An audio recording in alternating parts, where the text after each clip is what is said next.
안녕하십니까. 용감한 톡쇼 직설 원일입니다. 박병대 고용한 두 전직 대법관들에게 구속영장이 청구됐습니다.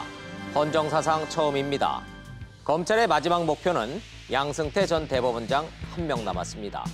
구속영장 발부 여부는 지켜봐야 되겠지만 검찰 공소장에 적힌 혐의를 보면 기가 막힙니다. 대한민국 사법부 수뇌부는 재판을 한 게 아니라 정치를 했다는 혐의를 받고 있습니다. 사법부 신뢰 회복이 먼 길이 돼버렸습니다. 이른바 사법농단 수사. 어디까지 왔고 어디로 가는 건지 오늘 직설이 꼼꼼히 살펴보겠습니다.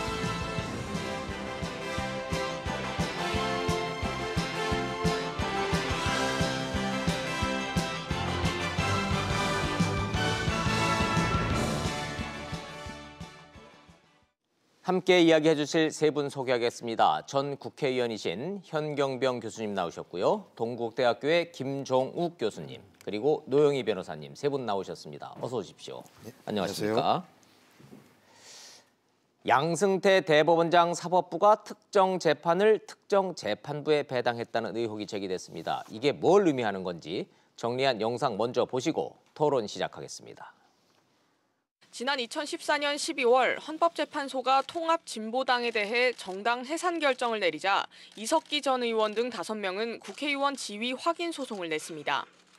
법원 행정처는 당시 해당 사건을 각하하면 법원이 헌재 결정에 구속되는 듯한 인상을 줄 수 있다면서 각하만큼은 피해야 한다는 문건을 작성했습니다. 하지만 1심 재판부가 사건을 각하하자 양승태 전 대법원장은 행정처 입장이 재판부에 제대로 전달된 게 맞냐며 불만을 표시한 걸로 알려졌습니다. 검찰은 이후 행정처가 2심 재판부 배당 과정에 개입한 정황을 포착했습니다. 행정처 고위 관계자가 심상철 서울고법원장에게 특정 재판부에 사건을 배당할 걸 주문했고 행정처 요구대로 사건이 배당됐다는 겁니다. 검찰 관계자는 무작위 전자배당이 원칙이지만 사건이 접수되기도 전에 사건 번호를 받아놓고 특정 재판부에 사건이 배당되도록 했다고 설명했습니다. 검찰은 당시 법원 행정처장이었던 박병대 전 대법관이 배당 조작을 주도한 걸로 보고 구속영장 의견서에 포함시켰습니다. 박병대 고영한 전 대법관의 영장실질심사는 내일 오전 서울중앙지법에서 열립니다. 저를 포함한 시청자 여러분들이 재판부를 받을 때 재판부가 누가 판사가 되는지를 미리 알 길이 없습니다. 변호사 입장에서는 누가 재판을 맡게 될 건지를 미리 안다면 매우 유능한 변호사가 되겠죠. 그래서 노영희 변호사님한테 일반인들은 알 수 없는 이 법조계의 일반적인 관행과 그 메커니즘부터 좀 여쭙고 시작을 하도록 하겠습니다. 노 변호사님, 네. 재판을 이제 많이 하실 거 아니겠어요? 제일 궁금한 거는 누가 맡게 되지? 판사가 누굴까? 이게 제일 궁금할 것 같은데. 사실 뭐 그래요. 의뢰인 입장에서는, 피고인 입장에서는 그것처럼 중요한 게 없을 것 같아요. 그래서 이제 그 판사하고의 연고 관계를 선전하는 것을 법으로 금지해 놓았죠, 일부러. 아, 일부러? 네, 이제 그런 연고 관계가 있으면 아무래도 좀 더 잘 봐줄 것이다라고 하는 기대가 있기 때문에 네. 예를 들면 변호사법 위반하는 가장 큰 게 이제 이 판사님은 이 변호사랑 친합니다. 이 사람한테 맡기면 뭐 어떻게 될 겁니다. 이렇게 하는 사람들이 중간에 있거든요. 그렇죠. 그런 사람들 우리가 브로커라고 그러는데 그런 네. 사건 브로커들이 이제 가장 많이 하는 게 어떤 판사가 배정되면 뭐 누구한테 하는 게 유리하다 이런 걸 분석해 주는 건데요. 사실 그래서 예전에는 우리가 이제 한 부가 있으면 그 부에 판사님, 그러니까 한 법원이 있으면 법원에서 이런 종류의 사건은 어느 부가 맡는다라는 게 정해져 있거든요. 네. 그러면 정해져 있을 때 A가 맞냐, B가 맞냐, C가 맞냐가 되게 중요하잖아요. 그렇죠. 그래서 예전에 이제 전자배당하기 전에는 네. 사무 직원들이 네. 거기 가서 줄 서서 기다리고 있다가 사건 번호, 그 사건 접수를 이렇게 원래 번호 순서대로 이제 접수되는 순서대로 번호를 매겨주는데 그걸 자기가 미리 계산을 해가지고 이 앞에서 지금 내면 A한테 갈 것 같다. 네. 또 지금 내면 B한테 갈 것 같다. 이걸 계산을 해서 서 있다가 자기가 원하는 사람한테 접수시킬 수 있도록 좀 접수 자체를 늦게 하기도 하고 이런 식으로 옛날에는 좀 했었어요. 그러나 예측은 어느 정도 가능하지만 그 당시에는 그게 그랬었죠. 정확하게 또 맞는다는 보장도 없잖아요. 그렇게 순서를 예측을 해서 줄 서서 딱 기다리고 있다가 딱 제출한다고 A라는 판사한테 이게 딱 배당된다는 보장도 없을 거 아닙니까? 아니 그때는 그게 가능했었어요. 그때는 가능했고. 네, 그때는 가능해가지고 우리가 이제 큰 법원 말고 작은 법원 같은 경우는 몇 명 안 되니까. 네, 그러니까 그런 게 정해졌었는데 지금 이제 전자배당하기 때문에 그렇게는 잘 안 돼요. 좋습니다. 그렇다면 일반인들은 잘 모르는데 전자배당이라는 건 뭐예요? 전자배당이란 컴퓨터로 그냥 추첨하듯이 돌린다는 네, 얘기입니까? 무작위를 추첨해서 무작위 이제, 추첨이라 그런다. 특별한 용어는 없고요. 자, 그럼 일반인들 입장에서는 재판을 받을 때 내가 어떤 재판부에 배당될 거다라는 거를 알 길은 없는 거지요. 그렇죠. 처음에 잘 모르죠. 그럼 법원 자체도 모르는 거죠. 내가 어떤 사건을 맡게 될지도. 그렇죠. 예, 판사님들도 모르죠. 사실 판사도 모른다. 안 맡았으면 좋겠죠. 본인들은 일이 많으니까 힘드니까. 그렇죠. 예, 그러나 무작위로 그냥 순서대로 그냥 맞는 거니까 판사님들이 그렇게 해서 돌아오는 배당되는 사건이 워낙 많기 때문에 이제 살인적인 업무량이라고 하는데, 자, 국회의원 지내셨던 이 현 의원님께서는 뭐 재판이나 사법부를 직접 경험하지는 않으셨겠지만 국회의원 뭐 법하시고 그러면서 법조인들 많이 아실 테니까. 그런데 통진당 사건 같은 경우에는 명확하게 의도를 가지고 조직적으로 특정 재판부에 배당했다. 지금 이런 내용인 것 같아요. 앞서 보신 내용이. 이게 상상은 해보셨습니까? 아니요, 이게 상상하기 어렵습니다. 저는 예. 검찰의 주장입니다. 지금까지는. 아, 그렇죠. 검찰의 예. 입장이기는 한데 그 두 가지 부분에서 큰 문제가 있는 것 같아요. 어떤 아까 문제가 말씀하셨던 네. 이 전자 배당을 하기 때문에 진행되는 과정에서 어떤 재판부를 특정해서 그것도 대법원 차원에서 법원 행정처가 주관해서 예. 진행했다는 부분은 아마 판사로 있는 분들이나 검찰의 일반 분들이 상상하지 못하는 상황이었습니다. 네. 제가 알기로도 그랬었거든요. 그런데 이번에 그런 차원에서 했다는 부분이 하나가 있고요. 또 한 부분인데 이 사건 자체가 2014년에서 2015년 동안 굉장히 뜨거운 시국 사건이었습니다. 그렇죠. 예. 그리고 뭐 그 정파적인 상황에 따라서 보는 시각은 있겠지만 네. 저 입장도 마찬가지지만은 적어도 사법부에서는 어떠한 정치 사안이라 하더라도 법적인 차원에서만 판단해 줘야 된다는 거예요. 네, 그렇죠. 정치적 접근은 안 된다는 거예요. 네. 그런데 여기서 문제가 하나가 있는 부분이 제가 보면 그렇습니다. 그 대법원에 있는 분들은 특히 심한 것 같고 판사들 예. 간에도 헌법재판소하고 서로 간에 힘의 우위라든지 갈등 관계가 상당히 지속적입니다. 네. 그래서 이번에 어떻게 대법원 차원에서 대법관을 중심으로 해서 헌법재판소에서는 우위를 유지해야 된다. 이런 입장을 반영했다는 부분이 정치성을 띈다는 거예요. 정치성을 띄었다. 그거 자체가. 예, 의원님이 말씀하시니까 불가피하게 저희가 좀 타임머신을 타고 2014년으로 좀 거슬러 올라가 보죠. 그때 상황을 좀 되짚어 보면 시청자 여러분들도 어렴풋이 기억은 나실 때 김종욱 교수님 잘 기억나실 것 같아요. 2014년에 그 시끄러웠던 통진당 해산 선고가 내려지지 않습니까? 네. 그 과정은 생략하고 네. 그랬더니 그 당시에 통진당 의원이 이석기 의원을 비롯해서 한 5명쯤 됐죠? 네네. 5명이 아니 당이 해산이 됐으니까 우리의 국회의원 지위는 어떻게 되나요?라고 법원에다 이제 선고를 이제 해달라고 좀 냈죠. 네네. 그런 걸 이제 뭐 지위 확인 소송 뭐 이렇게 어려운 용어로 얘기를 좀 하던데 네네. 그랬는데 네. 그 당시 사법부는 왜 이 소송을 특정 재판부한테 배당을 했어야 했을까요? 그 배경 설명 가능하십니까? 근데 뭐 제가 볼 때는 기본적으로 이 사실에 대해서는 일단 양승태 대법원장의 개인적인 예를 들면 정치적 소신이 있었던 것 같아요. 통진당에 대한 기본적인 관점이 있어서 아예 통진당은 이번 기회에 싹을 말려야 왜냐하면 된다. 뭐 양승태 이런- 대법원장님이 기본적으로 유신 시절에 성장하신 분이었고 네. 기본적으로 많은 재판 과정들이 지금 최근에 와서 다 무죄로 다시 결론이 나는 이런 상황들이 많기 때문에 상당 부분 과거에 이렇게 이데올로기적인 혐의를 가지고 재판을 많이 하셨던 부분들이 분명히 근데 있었고 그거를 떠나서 통진당 해산 자체는 헌재에서도 이건 종북 세력해서 그냥 해산 이렇게 이제 결정을 그게 난 첫 번째인 거잖아요. 거고 두 번째는 뭐냐면 이제 헌재 결정 사항이 대법원이 추구했던 방향과 다르게 결론이 나왔는데 거기에 대해서 인정하지 못하셨던 것 같고요. 그런 부분에 대해서 예를 들면 재판 과정에서 대법원의 판단들과 다른 판단을 한 거에 대한 불만. 네. 뭐 계속 제가 볼 때는 헌재와 대법원은 경쟁 관계에 있었던 것 같아요. 그리고 예. 대법원 보면 대법원에 계신 분들이 헌재를 좀 약간은 좀 무시하는 경향들이 좀 있었던 것 같고 대법원이 네. 좀 더 높고 대법원의 판단들이 존중받는 생각들이 많이 있었고 그래서 헌재의 정치적인 역할이나 판단에 대해서 좀 계속 격화시키려고 노력해서 해왔었기 때문에 헌재와 대법원의 이런 역학관계에 대한 이런 네. 파워 게임이 그 근저에 숨겨져 있다 이렇게 네네네. 보시는 그리고 거군요. 또 뭐 계속 양승태 대법원장 같은 경우는 계속 청와대와 자신이 상고법원 문제 관련돼서 계속 빅딜을 계속 해왔었기 때문에 계속 소위 딜을 해왔던 청와대의 상황들을 계속 상황이니까. 견제하면서 다양한 법적인 문제들을 그런 자신의 아니면 대법원장의 개인적인 관점과 연관시켜서 그런 부분들 계속 추적하고 그다음에 문제가 생기면 자기 행정적인 권력이나 대법원장의 권력을 통해서 그것들을 조정해 보려고 했던 이런 것들이 계속적으로 모든 사건들이 다 개입되지 않았나. 네. 이렇게 유추하지 않고서는 이런 사태들을 해석할 수 있는 방법이 별로 없을 것 같다. 예.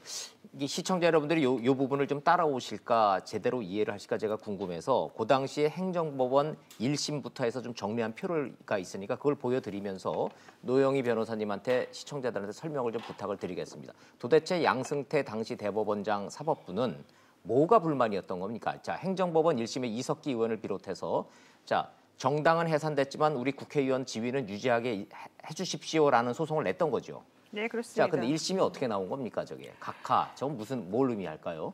그러니까 2015년 1월 6일 날 그 통진당 소속 국회의원 5명이 네. 국회의원 지위 확인 청구 소송이라고 하는 거를 행정법원, 서울행정법원에 제기를 해요. 냈죠. 예. 그러면 행정법원 입장에서 1심에서는 헌재 결정을 법원이 다시 심리 판단할 수 없다 저렇게 말한 것은 무슨 얘기냐면 저게 행정 13부에서 나온 판결이었는데요. 네.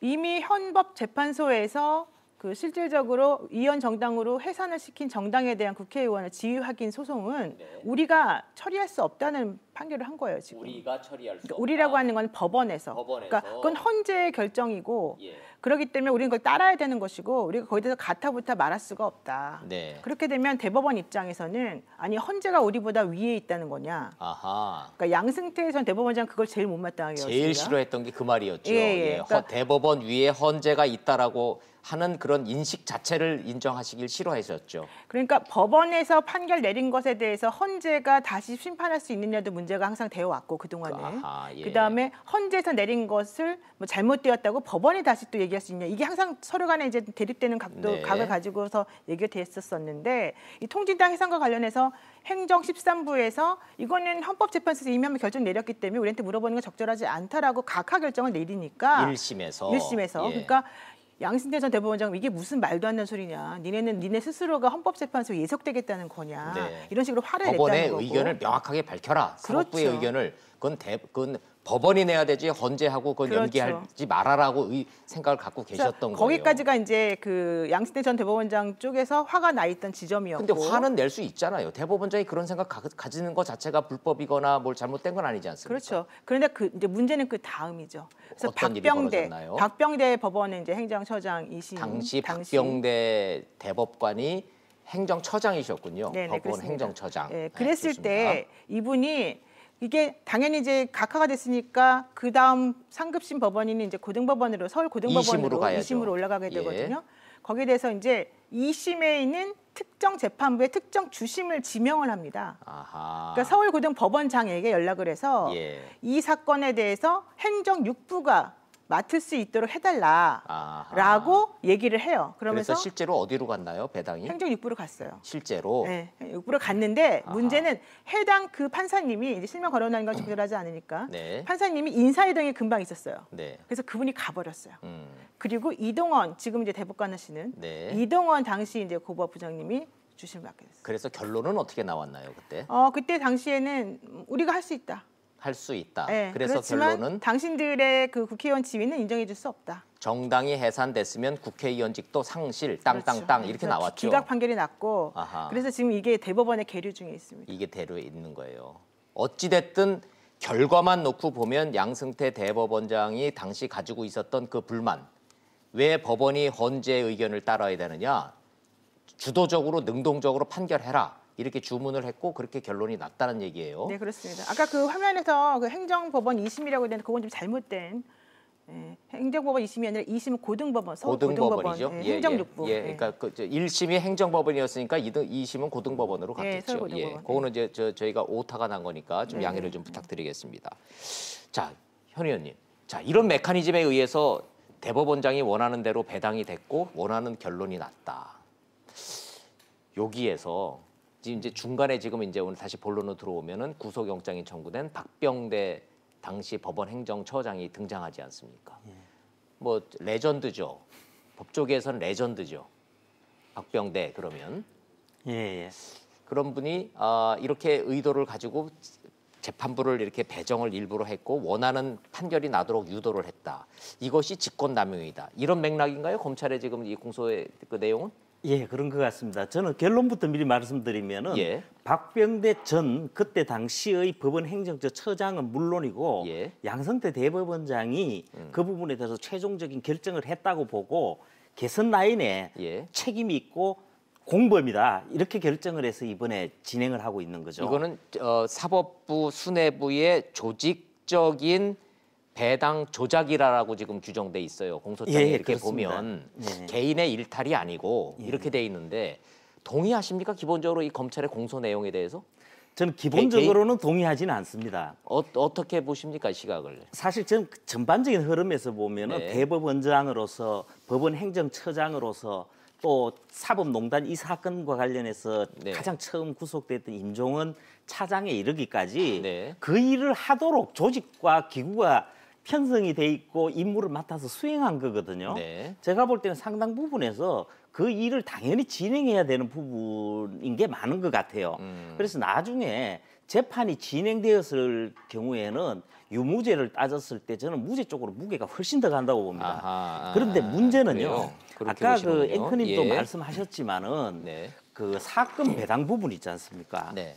그리고 특정 두 가지인데 이 부분에도 그 부분에다 또 여기서 하나를 더 추가해야 될 부분은 그 2심에 가서부터는 그 법원장은 물론이고 해당 재판부에까지 네. 대법원의 그 특히 이제 법원 행정처에서 작성된 아까 말씀하셨던 박병대 대법관이자 법원 행정처장이 예. 작성해서 올린 그 내용 안에 그 사실은 본질적으로 위법성을 가지고 있는 부분이 있지 않느냐는 거예요. 네. 그 부분은. 네.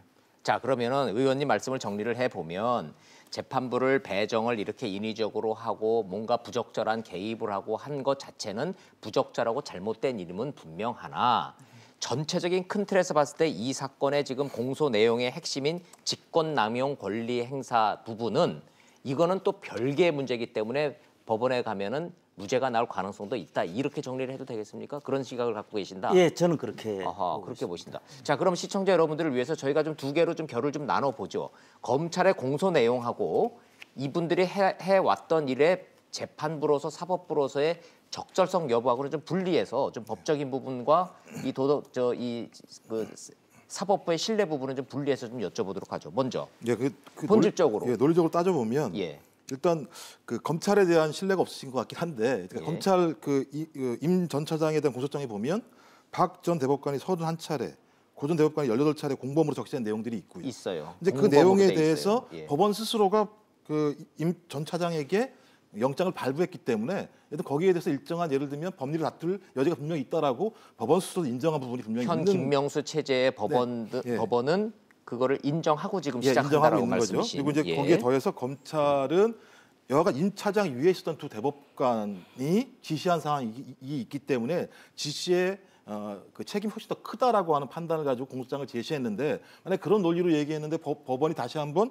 임 전 차장한테는 영장을 발부하고 이 두 분한테 영장을 발부하지 않는다면 네. 저는 예를 들면 국민적인 상식적인 범죄에서도 이해할 수 없는 사태가 벌어질 수 있다는 생각이 들고요. 아하, 왜냐하면 예. 영장을 그러니까 차장에 대해서는 영장이 발부가 됐고 그 공소장에 대해서 네. 근데 다른 대법관 두 명에 대해서는 영장이 발부되지 않는다라고 얘기하는 예. 거에 대해서 뭐 국민적인 법상식에서 이해될 수 있을까에 대한 문제가 또 있고요. 또 하나는 뭐냐면 뭐 이 부분만 아니라 상식적으로 강제징용 문제와 관련해서 소위 박 전 대법원장이 벌였던 정부 내 삼권 분립을 위반한 협의 과정들, 공모 과정들이 분명히 양승태 대법원장 그 집무실에서 그 김현장 변호사 만나고 그 말씀 지금 아니요, 그렇죠. 그 건가요? 이전에도 박병대 그 전 대법관 같은 경우가 뭐 외교부, 청와대 예, 이런 사람들과 예. 모여서 이 부분에 대해서 공모라는 혐의는 누가 뭐라고 해도 직권남용의 문제이면서 그 부분은 삼권 분립을 나중에 얘기를 하겠지만 예. 뭐 이런 부분들이 분명히 있기 때문에 단순히 부적절했다, 선을 넘었다 수준이 아니라 이거는 법적으로도 직권남용 권리행사 방해라는 죄목으로 봤을 때도 유죄가 나올 가능성이 높다. 김 교수님 이렇게 보시는 거네요. 분명히 의도가 된 상황들이기 때문에 아하. 직권을 통해서 뭐 그냥 이루어진 게 아니라 분명히 자기가 직권을 가지고 있는데 그것들을 의도적으로 남용해서 자기의 이익들과 교환한 문제가 있기 때문에 이 예. 문제에 대해서 아무런 문제가 없다라고 넘어간다면 국민적인 법관정에서 뭐 용납할 수 있겠는가 이런 생각이 드는데 교수님 말씀 정리를 해보면은 의도성이 분명히 있었다. 이분들이 힘을 갖고 있었던 분이기 때문에 재판이라는 거를 매개체로 한 의도성이 있었고 조직적으로 움직였다는 점에서 이거는 분명히 유죄 쪽으로 나올 가능성이 현 지금 법원도 지금 움직이고 있다 이렇게 지금 말씀을 좀 하시는 것 같은데 뭐 저 노영희 변호사님한테는 좀 기술적인 거를 좀 이렇게 여쭤볼 수밖에 없네요. 요새 영장 전담 판사들 굉장히 중요해졌죠. 그렇습니다. 옛날에는 마치 그냥 당직 판사들처럼 됐는데 요즘은 이분들이 어떤 분이고 성향이 어떤 분인 것까지도 언론에서 다 지금 분석을 하고 있어요.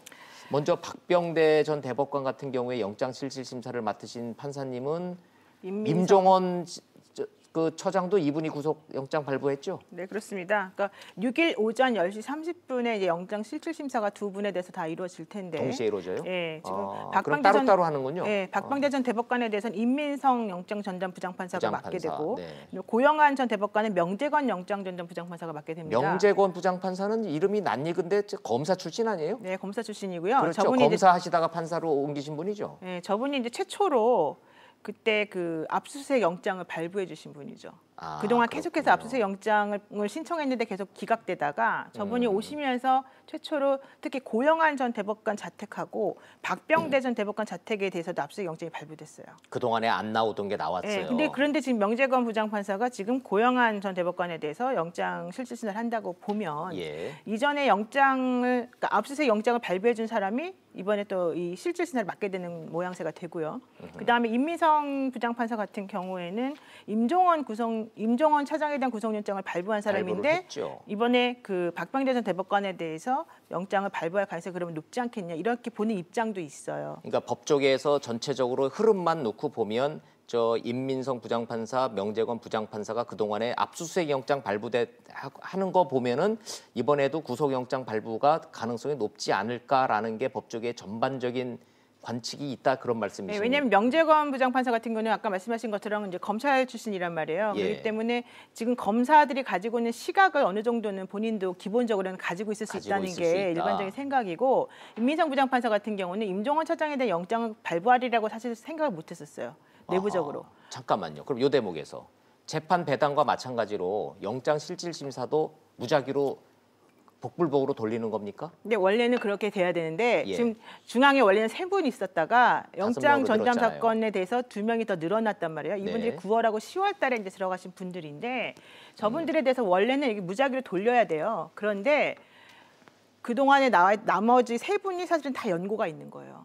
이 대법관들하고. 그래서 그 3분은 저 뺐어요. 위에 박범석, 이연학, 허경호 판사님들은 지금 이 혐의를 받고 있는 이 피의자들과 이런저런 인연이 연고가 있어서 대법원에서 대법원 재판연구관도 했었었고 이현학 부장 같은 경우에 예컨대 그런 식으로 다 연결이 돼 있기 때문에 3명을 제외시켜서 처음부터 아예. 처음부터. 네, 그러면 그래서 뭐 경우의 수가 없네요. 2명밖에 없네. 2명 중에서 그래도 서로 돌렸죠. 이제 2명 중에서 그건 무작위로 돌렸어요. 아하. 그래서 저렇게 됐는데 예. 어쨌든 이제 그럼에도 불구하고 어쨌든 간에 임종원 영장 발부했던 임민성 부장판사가 이제 박병대 그 전 대법관에 대한 실질심사를 하게 됐고 또 명재건 부장님은 이제 저런 식으로 하게 됐는데 그래서 지금 사람들이 이제 두 가지 경우의 수가 당연히 뭐 있죠. 근데 조금 법원에서도 안심할 수는 없다는 입장을 그래서 조금 보이고는 있습니다. 네. 어찌됐든 영장실질심사라는 거는 예단할 수 없죠. 이거 발부될 거다, 발부되지 않을 거다를 우리가 여기서 예측하는 건 무의미한 논쟁이니까 다만 이런 메커니즘에 의해서 제가 질문을 특히 드렸던 이유는 영장 발부 가능성이 높은 판사를 일부러 찍어서 배당했다라는 의혹은 그건 아니죠. 있을 수 없는 일이라는 거는 그건 명확히 해도 되겠습니까? 그렇습니다. 예, 당연하죠. 네, 좋습니다. 예. 어떻게 보세요, 의원님? 저는 예. 조금 다른 입장에서 좀 말씀을 말씀 드려보겠습니다. 편하게 하십시오. 물론 예. 이 부분은 전제를 해야 될 것 같습니다. 지금 사법부가 국민들로부터 신뢰를 많이 잃었죠. 예, 지금 이 사안에 관해서는 굉장히 따가운 질책과 정확한 진상 규명을 요구를 하고 있는 상황이거든요. 네. 이런 상황에서 진행되고 있다는 부분은 전제를 해야 되지만은 네. 저는 그 아까 말씀하셨습니다만은 지금 영장 전담 부장 판사로 지정된 두 분이 네. 사실은 원래 있는 분에서 추가로 들어오는 이 과정도 나중에 문제가 될 수가 있어요. 어떤 점에서 그럴까요? 두 분 다가 예. 사실은 연고성이 없다는 측면을 빼고 나면은 예. 한 분은 그 이번 사법농단으로 이제 1호로 예. 구속 영장이 신청된 임종원 차장에 대해서 그 영장을 발부한 장본인이기도 하고 예, 장본인이라는 거는 뭐 이제 좀 본인이. 나쁜 의미가 이제 담겨져 있으니까 우연히도 그 영장을 발부한 그 판사님 당사자가 돼버렸고. 우연히 발부한 분이고 예, 예. 그리고 그 명재성 부장판사 이분 같은 경우도 또 마찬가지로 아까 말씀하셨듯이 이 서울중앙지검 3차장 이 예. 사건을 총괄 지휘하는 분과 연수원 동기고 또 사건 진행 과정에서 아하. 검찰의 시각에서 선 입장이 반영된 예. 부분이 있었지 않냐는 거예요. 네, 그런 네. 부분에서 사실 모든 사안이 그렇습니다만은 문제를 삼거나 의혹을 가진다면은 끝이 없다는 거예요. 네. 그런데 저는 아까 그 직권 부분에서 이 부분에서는 명확하게 해야 될 부분이 있습니다. 저는 구분해야 될 것이 저는 나중에 재판정에 갔을 때의 진행 상황을 말씀드린 것이고 지금 이제 구속영장 발부 여부를 놓고 나서는 발부 쪽으로 저는 조금 더 봅니다. 예측을 예측을 자연스럽게 하게 되는데 지금 영장 전담 판사님들의 면면만 봐도 발부될 가능성이 높을 정도로 이 판이 짜여져 있다라는 그런 뉘앙스로 좀 말씀을 하시네요. 뭐 판이 짜여져 있다기보다도 예. 임종원 차장이 법원 예. 행정처 차장이 구속이 된 상황에서 그 직속 상급자로서 결정을 했던 네. 박병대 전 대법관이나 고영한 전 대법관 같은 분들이 법원 행정처 처장을 했잖아요. 그렇죠. 그런 분들이 책임을 안 지고 또 구속영장 발부해서 자유롭다. 이 부분은 어렵다는 겁니다. 그건 좀 어렵다, 네. 어려운 것 같다 이렇게 말씀이시고. 근데 본인들은 지금 시종일관 부인하고 계세요. 근데 이제 사법적 이게 네. 검찰의 공소장만 놓고 보면 어마어마하게 돼 있는데 공범으로 적시돼 있고 지시를 받았고 지시를 한 걸로 돼 있는데 정작 본인들은 기억나지 않는다, 실무진이 알아서 했다, 정당한 지시였다. 이 세 가지 요지에서 한 발짝도 좀 안 움직이고 있는데 이 부분은 좀 따져봐야 돼. 왜냐하면 저분들이 그냥 일반인이 아니라 대법관까지 지내신 분들 아닙니까? 이분들이 저렇게 말씀하셨다. 어떻게 보세요? 그러니까 일단 사법적 판결이 나야지 뭐 확증할 수 있는 거지만 저희가 지금 계속 대부분 정황이나 간접적인 증거 가지고 얘기를 하는 건데요. 네. 아까도 말씀드렸지만 2014년 10월달에 박 전 대법관이 김기춘 전 비서실장님, 윤병세 전 외교부 장관, 황교안 전 법무부 장관하고 비서실장 공간에서 강제징용 재판 관련된 협의를 하셨어요. 그러니까 전혀 부적절한 만남인 거죠. 왜냐하면 재판은 재판인 거고 다 분리돼 있는 건데 네. 거기에 모여서 소위 강제징용 재판과 관련된 논의를 했다라고 하는 것 자체만으로도 예를 들면 문제가 될 수 있는 거고요. 또 하나는 아까 나온 얘기지만 재판이 자동으로 배당이 되는데 그걸 다른 방식으로 아직 확인은 안 됐지만 돌리려고 얘기했다고 얘기하면 뭔가 의도성이 개입돼 있다라고 얘기할 수밖에 없는 거고 예. 다 정황이지만요. 또 하나는 그거는 그 번호를 미리 배정해 놓고 마치 전자배당으로 무작위로 된 것처럼 했습니다. 예, 만약에 그게 그렇다면 그건 진짜 더 확증적인 거고. 또 하나는 그래서 지금 전자 배당을 네네. 전자를 조작했다라는 의혹이 검찰에서 제기를 네. 좀 하고 있는 거고 네. 검찰은 거기에 대해서는 확신을 갖고 지금 영장에 아예 기재를 해버렸죠. 예. 그리고 또 하나는 이 뺑뺑이로 돌려야 되는 거를 그냥 조작을 했다는 거예요. 그렇죠. 그렇게 그건 나오도록. 의도성이 있는 거죠. 그러니까 예. 직권을 통해서 의도성을 가지고 무엇인가를 갖다 추구하려고 했다라는 게 그 자체로 확인되는 거고 마지막으로 이제 예. 판사들 블랙리스트 얘기가 나오는 건 저부터 이거 되게 중대한 문제거든요. 만약에 사실이라면 헌법을 유린하고 있는 거예요. 대법원 자체가 이 사상과 표현의 자유를 갖다 억압할 수 있는 방식들을 내부에서 규율하는 거고 그렇게 되면 판사들은 헌법에 따라서 양심에 따라 독립적으로 심판할 수가 없어요. 그렇다면 이 자체는 기본적으로 법원 스스로가 삼권 분립들을 깬 거고요. 그 깬 것들에 대해서 수습할 수 없다라고 하는 판단이 드는 거고. 예. 그래서 지금 외부에서 뭐 특별 재판분이 아니면 탄핵인이라는 방식을 통해서 법원 스스로가 적어도 과거의 관행에서 벗어날 수 있다라고 하는 자기 책임성들을 보여달라고 하는 요구들이 분명히 있는 건데 네. 지금 앞에 나오는 정황 증거만을 가지고 봤을 때는 뭐 누가 뭐라고 하더라도 이것들은 법원 스스로의 중대한 자기 과실이고 실책이라는 생각이 들어서 네. 거기에 대해서는 사법부 스스로가 사법적 책임을 져야 된다고 생각을 합니다. 알겠습니다. 좀 하나하나 저 시청자 여러분한테 이 말했다 저 말했다 하는 것 좀 같아서 저희가 이렇게 하나하나 좀 조목조목 좀 짚어봅니다. 노영희 변호사님. 네. 지금 우리가 얘기하고 있었던 전자 배당 조작 의혹 있지 않습니까? 그럼 여기에 행정처 관심 재판 이렇게 좀 명기가 되면 요것만 콕 찍어가지고 본인들이 원하는 재판부에다가 이렇게 배당을 했다. 이게 기술적으로는 지금까지는 상상할 수 없는 일인데 이게 벌어졌다라고 검찰은 주장하고 있는 거죠. 근데 이분들은 지금 부인하고 있는 거 아닙니까? 나는 모르는 일이다라고? 그렇죠. 본인들 거의 관여하지 않았다라는 얘기를 하고 관여하지 있고 않았다. 기억나지 않는다고 얘기하고요. 근데 제가 알기로는 중앙법원에 사건이 배당될 때도 그 박근혜 정부 있을 때 그 예. 사실은 이제 그 판사님들 중에 좀 본인들이 좋아하는 판사님들이 있어요. 그런 일을 잘 처리할 만한 사람들. 그러니까 지금 현재 나하고 코드가 맞을 것 같은 가치관을 가진 재판부를 골랐다 이런 뜻이십니까? 법원 행정처가 좋아하는 판사들이 있어요. 법원 아하. 행정처가 좋아하는 그거는 판사님들이. 블랙리스트가 아니라 화이트리스트일 거예요. 네, 그 판사님들한테 사건을 맡기는 거예요. 그 판사님들한테 네, 원래가 그런 식으로 이심 보통 전심 해요. 그냥 따로 얘기하지 않아도 눈빛만 이렇게 서로 눈빛만 마주쳐도 결론이 어떻게 날 것 같은 예측이 되는 판사님들한테만 맡긴다. 그러니까 예컨대 뭐 이민걸 부장님이 만약에 이제 그 당시에 그 형식적으로는 어쨌든 구법 부장님이거든요. 예. 그럼 그 재판부에 맡기는 거예요. 이건 중요한 사건이니까 당신이 하시오 이런 하라. 식으로. 아하, 그랬는데 이제 이번에 이제 문제가 될 사건은 아예 사건 번호를 자기네가 미리 빼놨다가 전자배당 한 것처럼 하려고 이번에 지금 했다는 거잖아요. 예. 그래서 실질적으로 그런 식으로 아예 맡기는 것하고 또 약간 차원이 다르죠. 그럼 외형상으로는 전자배당으로 돼 있군요. 네. 무작위로. 네. 그런데 그거를 알고 들어가서 봤더니 그게 조작돼 있더라. 네, 미리 사건 번호를 빼놨다가 나중에 전자배당 한 것처럼 해놓은 거예요. 그러니까 오호. 겉으로 봤을 땐 전자배당 한 거랑 똑같아요. 확인할 수가 없었어요. 그래요. 예. 참 기가 막힌. 예. 그래서 사실관계 규명이 굉장히 어려울 겁니다. 네. 그런데 이 부분은요, 어떻게 보면 제가 볼 때는 지난번에 그 최순실 이화여대 입시 비리 및 학사 부정 예. 문제가 있었지 않습니까? 그렇죠. 그거보다 조금 더 못하지 않은 사안입니다.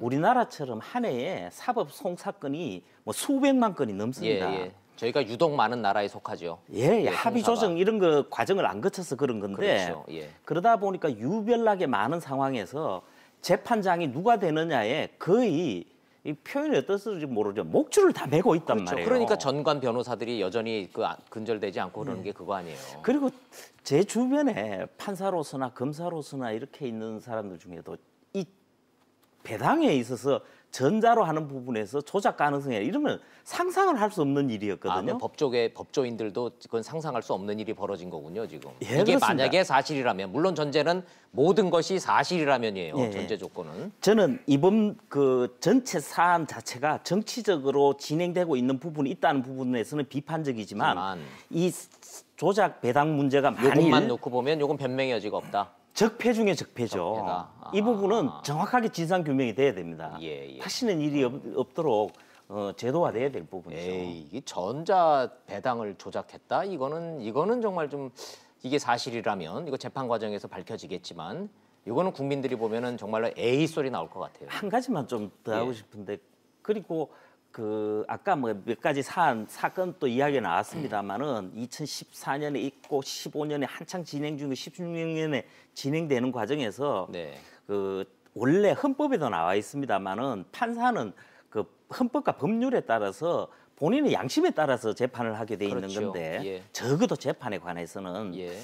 그 법원 행정처라든지 이런 차원에서 의견서가 전달됐다. 이 네. 부분도 사실관계가 정확하게 밝혀져야 되고요. 예. 된다면은 이 부분은 전형적인 국정농단에 들어갑니다. 예. 사법농단이라고 봐야 됩니다. 의원님이 요 말씀하신 요 내용은 좀 저희가 좀 한 발 더 들어가서 자세히 설명을 드려야 시청자 여러분들 이해를 좀 하실 것 같은데 의견서 얘기라는 게 뭐냐면요. 강제징용 사건에 있어서 최근에 대법원에서 신일본제철 미쓰비시 중공업 그 배상 책임 있다 땅땅땅 그 대법원 판결 나온 거 다 기억을 하실 겁니다. 그런데 이게 박근혜 정권 때는 양승태 대법원장 시절에는 이게 지금 어떻게 됐는지 한번 좀 하나하나 좀 거슬러 올라가서 좀 따져볼 필요가 좀 있습니다. 노영희 변호사님 간단하게 좀 설명을 좀 부탁드리죠. 먼저 사인 대 사인의 소송이었죠. 국가 대 국가의 소송이 아니고 그렇죠. 강제징용 피해자가 그 고용주였던 신일보제철과 미쓰비시에다가 소송을 제기하면 사인과 사인의 소송이잖아요. 근데 여기 법원 행정처가 왜 개입을 하는 겁니까? 그러니까 개입할 이유가 없는데 법원 행정처가 개입을 해서 사실은 우리 이제 민사소송 규칙이 있는데요. 예. 규칙을 개정하라고 얘기를 합니다. 이게 이 개입을 하기 위해서 규칙부터 바꾸죠. 거기부터 그렇죠. 가야 되는 거죠. 네, 네. 근데 이게 국가기관이 개인과 개인의 송사에 개입을 하려면은 이게 공론화 무슨 뭘 만들어야 되고 토론회를 열어야 되고 이게 공사가 커지잖아요. 그러니까 그 규칙을 바꿔서 그냥 국가기관이 의견서만 내면 되는 걸로 규칙을 먼저 바꾸대요. 그러니까 이 지금 말씀드린 것처럼 4인 대 4인 간의 소송에 국가가 개입될 여지가 없기 때문에 네. 국가가 개입할 수 있는 길을 만들어준다는 차원에서 통로를 먼저 만들었군요. 민사소송 규칙을 개정하는데 그 규칙을 개정함으로 인해서 뭐라고 개정하냐면 뭐 국가기관이라든가 이런 곳에서 의견을 제시할 수 있다, 제출할 수 있다 이런 식으로 바꿔요. 규칙을 일단 바꿔놓고 예, 그러니까 그렇게 룰을 바꿔놓고 바꿔놓고 난 다음에 외교부에게 예, 의견을 물어보라고 법원이 시켜요. 예. 그 해당 변호사에게. 근데 그러니까 피고인 신일본 제철의 변호를 맡은 게 우리나라의 김앤장이었죠. 그렇죠. 김앤장에 있는 한모 변호사님에게 예. 그분이 이제 부장판사 출신 변호사이잖아요. 근데 임종원 차장이 아예 코치를 해주죠. 그렇죠. 우리가 규칙을 이렇게 바꿨으니 외교부한테 요청해라. 그래놓고 그러니까 외교부한테는 언제까지 이 의견서를 내야 되니까 빨리 내라 이런 네. 얘기를 해주고 네. 그래서 외교부에서는 이러이러한 식으로 의견서를 내는 것이 좋겠다라는 네. 식의 이제 가이드라인을 설정을 해준 것으로 지금 얘기가 되고 그래서 있고. 의견서가 실제로 제출이 됐나요? 네, 지금 얘기가 또 된 됐어요? 것으로. 예. 그래서 실제 그 의견서에 따라서 그 기본적으로는 이제 뭔가를 해야 되는데 이거를 가지고 있는 거죠. 예. 그러면 법원 행정처라는 데가 피고, 변호인, 그다음에 국가기관인 외교부 사이를 왔다 갔다 하면서 다 룰을 새로 세팅을 하고 거기에 따라서 이래라 저래라 다 코치해주고 가이드라인에 따라서 그냥 연출가 역할을 했다는 얘기예요. 이 재판에 있어서. 그러니까 피고 측 변호인, 피고 측의 제2의 변호인으로 활동을 한 것으로 지금 우리는 보고 있고 당시에 네, 그 네. 변호인으로 활동하려면 뭔가 근거를 외부에서 객관적으로 가지고 와야 되잖아요. 예. 근데 그렇게 하기 위해서 외교부를 개입을 시키고 예. 외교부가 결과적으로 만들어낸 의견서에는 무슨 내용이 들어가냐면 네. 이런 식으로 만약에 고등법원에서 판결난 그대로 판결을 내리게 되면 이게 배상 문제 등으로 처리가 문제가 생길 수 있고 일본하고 관계가 매우 안 좋아질 수 있고 이거는 바람직하지 않기 때문에 특히 예전에 소멸시효가 있었다라고 해서 한번 우리가 기각시킨 바도 네. 있었었는데 그런 것 때문에 문제가 생긴다라는 의견을 제출을 했고 네. 그러면서 전원합의체 쪽으로 이걸 다시 배당해야 된다 예. 이런 식으로 얘기가 된 거죠. 김종욱 교수님 뭐 과거 청와대 근무 경험도 있고 있어서 국정을 담당하신 그 경험으로 되짚어서 봤을 때 법원 행정처라는 데가요.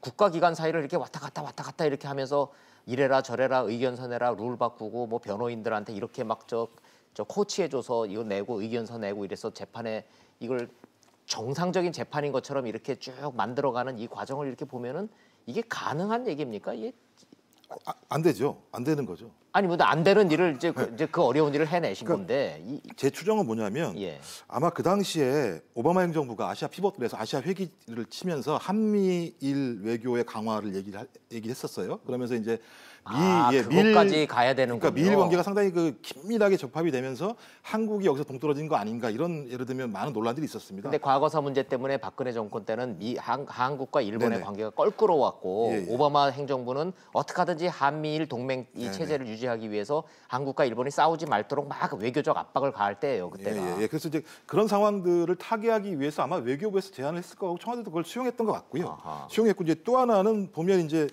외교부가 먼저 제안한 건 아닌 걸로.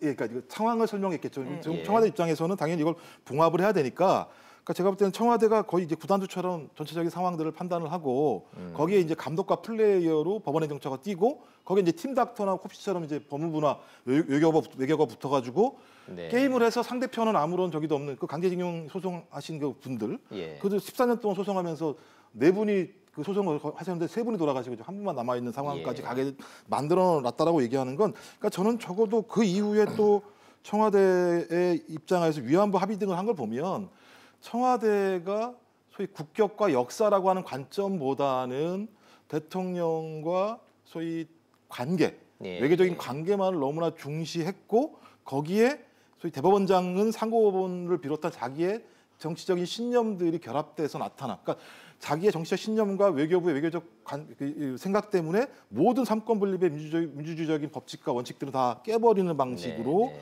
이 사태를 해도 아무런 문제가 제가 볼 때는 계속 안 생겼던 거죠. 예. 그 전에는. 예. 그래서 계속 해왔던 거죠. 음흠. 저는 이건 그야말로 감시 기능도 견제 기능도 안 됐던 상황들을 극명하게 보여주는 사례라는 생각이 들어서 예. 뭐 이 부분에 대해서 만약에 사법적인 단죄가 안 된다면 앞으로 뭐 이런 일이 생기면 누구라도 이런 일을 안 하겠습니까? 하겠죠. 저 아까 그 표를 봤더니 뭐 청와대하고 사법부하고 이렇게 뭐 만나서 막 협의하고 이러는 자리에 뭐 국회만 꼈으면 3건 협치 확실하게 됐었던 것 같은데 국회만 빠져 있고 저 표만 보면 말이죠.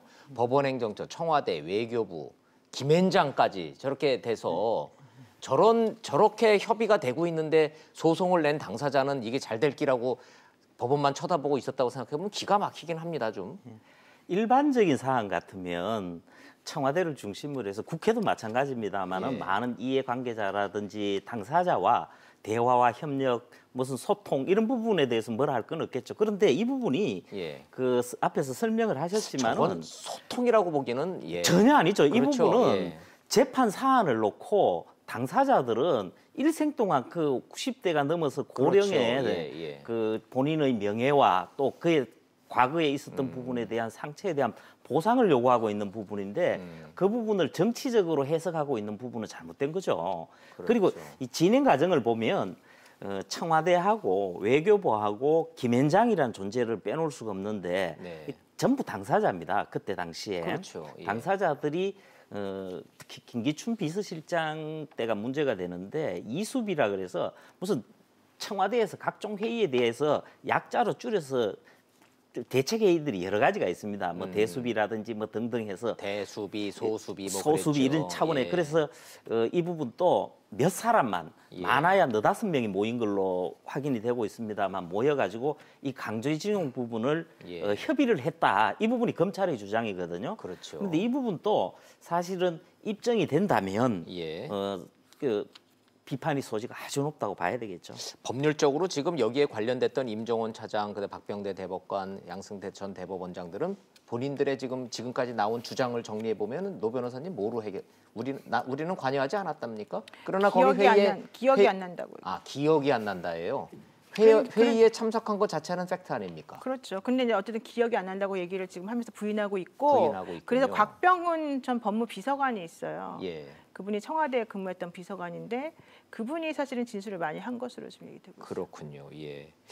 하하. 그래서 결론은 이 법원 행정처가 짜놓은 변경된 규칙에 따라서 외교부의 의견서가 들어왔고 그거에 따라서 대법원 전원 합의체로 사건은 넘어가면서 질질질질 끌리게 이제 되는 게 이제 그때 사실관계로 돼 있죠. 그때 그렇게 한 게 이제 여기서 만약에 빨리 결정을 내려주게 되면 후속해서 손해배상 청구 소송이 계속 들어올 것이다. 네. 그렇게 되면은 이걸 해결할 수가 없다 이런 생각이 하나가 있었던 것이죠. 전원 합의체로 원하는 대로 넘긴 게 그런 의미입니까? 전원 합의체로 넘어가면 대법원의 판결이 계속 늦어지는 거예요?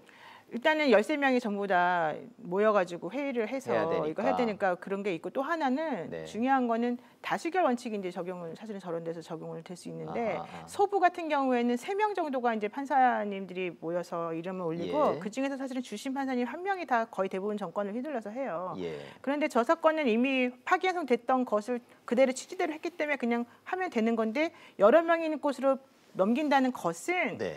기존에 있는 파기환송하게 했던 대법원의 판결을 바꾼다는 의미가 있어요.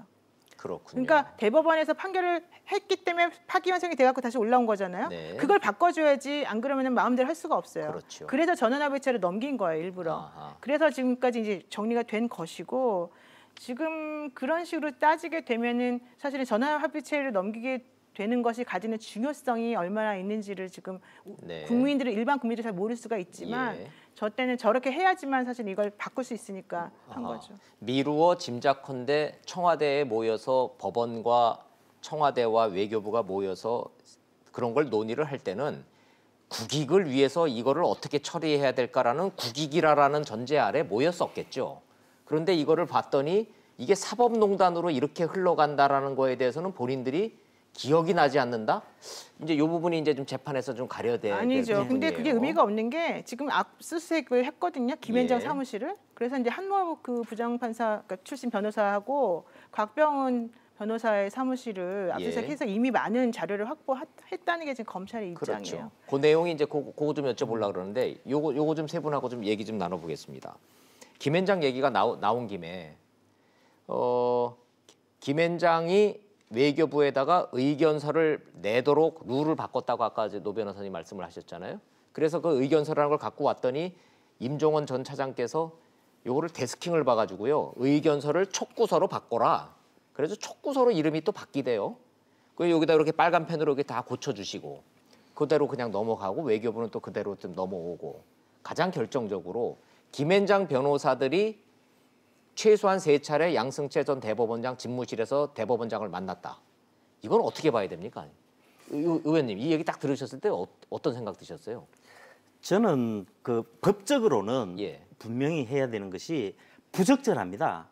부적절하고 사법부 차원에서 일반 판사들에게도 그런 부분에 대해서 명확하게 행동하지 말 것을 지침을 하고 있는데 한 부분 부적절한데 이게 위법이냐 부분은 조금 다른 것 같아요. 그런데 양승태 전 대법원장은 그 당시에 모든 판사들한테 변호인들 당사자들 만나지 마라. 네, 그렇게 했죠. 판사는 변호인들을 이 재판정 이외의 장소에서 만나지 말아라고 확실한 지침을 주지 않으셨나요? 그렇게 했죠. 근데 본인은 만났잖아요. 그런데 이 사건은 그래서 저는 이번 부분들이 사실관계 규명이 어렵다는 부분이 측면이 있는데 예. 나중에 제가 왜 아까 처음에 말씀드린 그 다른 각도에서 말씀드린지를 한번 말씀드릴 기회가 있을 것 같고 사실은 꼭 짚어봐야 될 법이 그때 당시에 예. 양승태 대법원장을 비롯해서 대법원 특히 그 사법부 차원의 기류를 조금 아실 필요가 있어요. 어떤 기류를 뭐냐면요. 말씀하시는지? 우리나라는 소송이 굉장히 많다 그랬지 않습니까? 예, 예. 그러다 보니까 제가 이 고등법원 부장판사 이상의 사람들의 경우에는 일반적으로 많이 이야기하는 것이 대법관을 더 늘려야 된다는 거예요. 지금 14명이 있는데 네. 워낙 심사하는 소송 건수가 많기 너무 때문에 많죠. 예. 근데 사실은 미국을 예로 들자면 9명이 하고 있고 네. 적절한 방법으로 해서 1년에 80건 정도도 안 합니다. 근데 우리는 이제 대법원으로 오는 사건이 너무 많으니까 예. 미국하고 단순 비교는 불가능하죠. 그럼요. 그 전에 그래서 합의 상고법원 조정이라든- 만들자는 의견이 나왔던 거고. 그래서 대법원 판사를 늘리자 그러다가 그 부분이 안 되니까 상고법원 설치로 갔단 말이에요. 그렇죠. 예. 사실은 이런 거죠. 국민들이 소송을 하게 되면 한 집안의 그 기둥뿌리가 흔들리는데 예. 가급적이면은 화해나 조정을 통해서 소송으로 안 가도록 하는 게 더 중요하지. 소송으로 오게 해서 상고 부분을 만들어서 처리하겠다는 부분은 더 미온적인 거죠. 그렇죠. 예. 예. 예. 그리고 이 모든 비극이 양승태 사법부가 추진을 했던 상고법원에서 시작된 거기 때문에 도대체 뭐 상고법원까지 얘기가 나오면 이제 너무 이제 논의가 이제 저 산으로 가는 측면에서 그건 여기까지만 이제 정리하는 걸로 하고 양승태 대법원장 집무실에서 김앤장 변호사들이 대법원장을 최소한 3차례 이상 만났다. 물론 검찰의 공소장에 명기된 거긴 하지만 이거는 이제 뭐 피할 수 없는 팩트 같아요. 지금으로 정황으로만 놓고 보면 요 행위를 어떻게 볼 거냐? 이거를 이제 직권남용 로 볼 거냐 아니면 단순히 부적절한 행동으로만 볼 거냐 여기에 대한 질문은 뭐라고 답변하시겠습니까? 저는 아마 검찰은 예.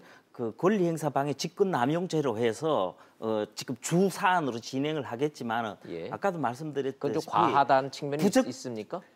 아니요, 과하다는 측면보다도 법적인 차원을 말씀드립니다. 예, 법적으로. 제가 법조인한테 들은 바로는 부적절히 소지는 있지만 그거 불법 자체가 행위로 규정하기에는 어렵다. 그렇다는 거예요. 아하. 그런데 다시 한번 말씀드리지만은 대법원장이 아까 말씀드렸던 어떤 정치적인 사안 또 사법부의 이해관계를 놓고 소송이 진행 중인 그리고 국민들도 민감하게 바라보고 있는 이 사안을 두고 했던 행동들 특히 그 상대 그러니까 예. 강제징용자가 아닌 일본 기업 측의 변호인을 하고 있는 법률회사와 만난 부분에 대해서 부적절하다는 부분은 지적이 네. 돼야 되죠. 그러니까 부적절하다 이퀄 불법이라고 규정할 수는 없다라고 지금 이제 말씀을 하시는 게 요지 같은데 뭐 이렇게 돌려서 말씀을 하셨지만 제가 그렇게 이해를 했는데 그건 맞는 거죠. 예, 그렇게 그렇습니다. 말씀하시는 거죠. 이건 노 변호사님한테 좀 여쭤봐야 되겠네.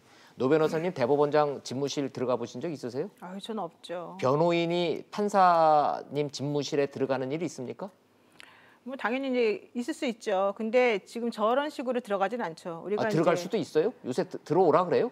그러니까 민사법원이든 형사법원이든 사건 당사자인 경우에는 그 사건과 관련해서 예. 지금 재판이 진행 중인 경우는 못 들어가고 이제 아니 그런- 그걸 여쭤보는 거죠. 그런- 예를 들어서 노 변호사님 친구가 판사인데 판사실에 그냥 잠깐 놀러 갔거나 얼굴 보러 간 그런 거 말고. 아니 그러니까 그렇게 말한다니까요. 아 그렇게 말을 한다고요?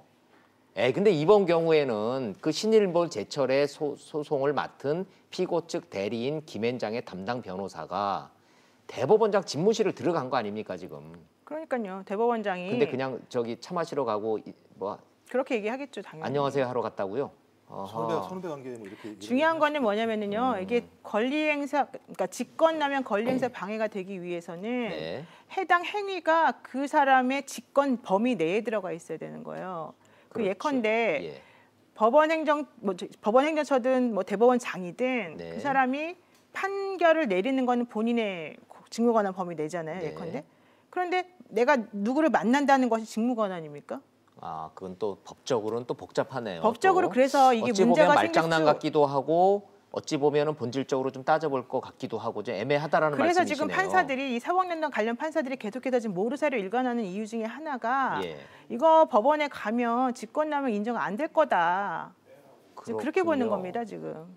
그럴 수도 있겠네요. 이 말씀을 노 변호사님 설명을 들어보면 그래서- 왜냐하면 내가 재판하는 재판정도 아니고 아니 이제 대법과 전원 합의체로 이제 넘긴 상태에서 만났다 그러면은 사실은 그 안에서 같이 이제 얘기를 하는 사람들이니까는 그게 문제가 될 수 수 있는데 이제 있지만. 시기가 이제 언제인지 정확히 좀 따져봐야 되겠죠. 예를 들어서 아니 만나기는 만났는데 그냥 차 마시고 인사하고 바로 뭐, 그거죠. 뭐 별일 없으셨습니까? 네, 뭐 안부 네. 묻고 헤어졌다 이렇게 주장하면은 뭐 CCTV가 있는 것도 아니고 더 중요한 거는 그 판결이 지금 났잖아요. 예. 올해 나왔잖아요. 그렇죠. 양승태 전 대법원장 이미 퇴임한 이후에 났잖아요. 그렇죠. 그럼 본인이 판결 내린 것도 아니잖아요.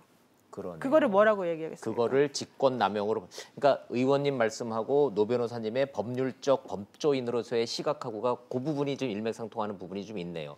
부적절했고 도덕적으로 도의적으로 해서는 안 되는 일을 했지만 이게 과연 불법이냐는 진짜 따져봐야 되겠군요. 그래서 임정원 전 차장이 계속해서 주장해왔던 내용이 바로 그겁니다. 그거 예. 핵심은 그거네요. 네. 시청자 여러분들이 잘 이해를 하셨을 것 같습니다. 김 교수님 혹시 여기에 대해서 보태실 말 없습니까? 그러니까 뭐- 그럼에도 불구하고 그러니까 범법 행위를 너무 폭넓게 적용하게 되면 범죄자감이 많이 발생하니까 가급적 하지는 않아야 되겠지만 저는 3번을 만났으면 그러니까 차를 마시더라도 3번을 만났으면 예. 무엇인가 충분히 얘기할 내용들이 있었으니까 3번을 만났겠죠. 아무리 친하다고 저희가 네. 이미 혐의를 받을 수 있는 사건과 관련돼서 그 변호사가 3번이나 가서 얘기를 했다고 하면 그건 네. 어떤 의도가 있을 거라는 판단이 드는 거고요.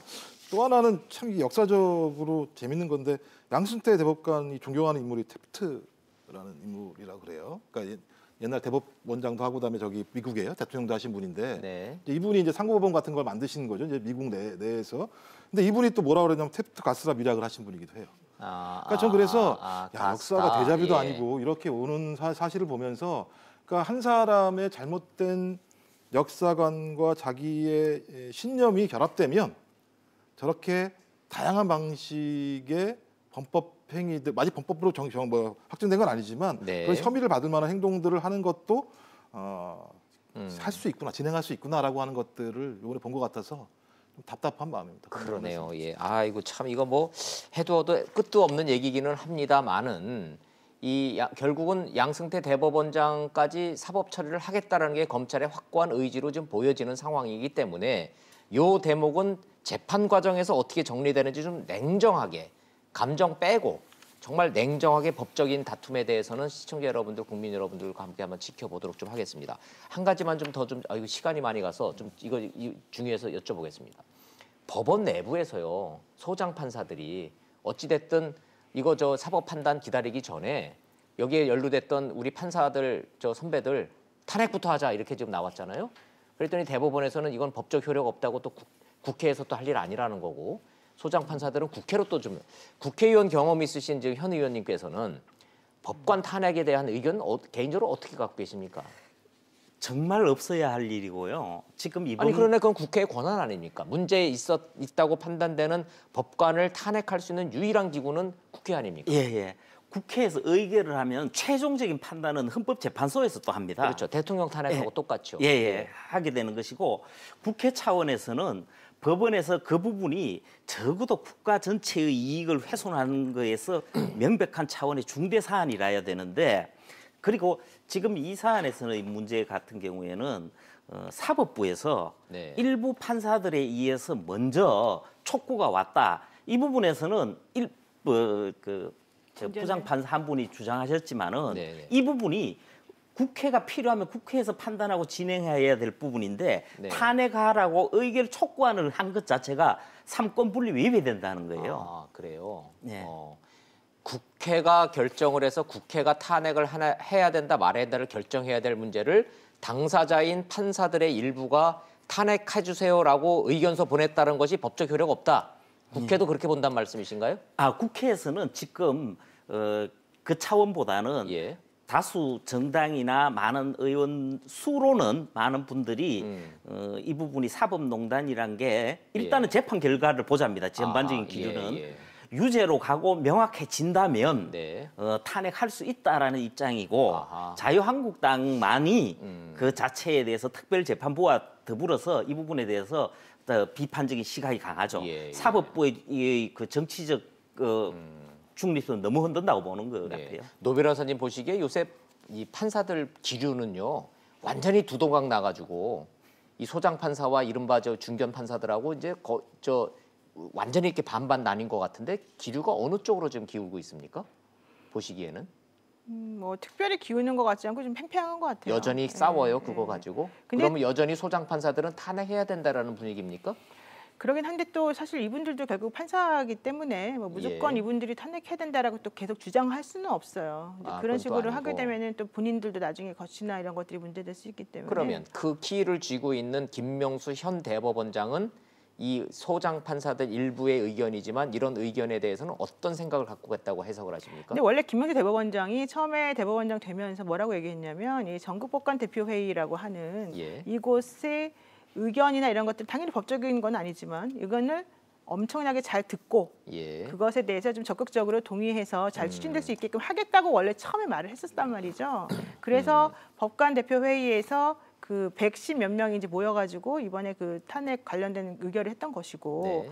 그래서 그런 것들을 전달을 했는데 의외로 김영수 대법원장이 태도가 사실은 상당히 미온적이고 소극적 반응을 보이는 데다가 네. 안철상 사법행정 그 법원행정처 처장님도 현 처장. 네, 현 처장님이죠. 그 지난번에 국회 나와서 이거는 효력도 없는 것이고 아무것도 아닙니다라는 식으로 말을 했단 말이에요. 그러니까 국회 나와서 한 얘기를 종합을 해보면 법적 구속력 없는 의견에 불과하다 이거죠?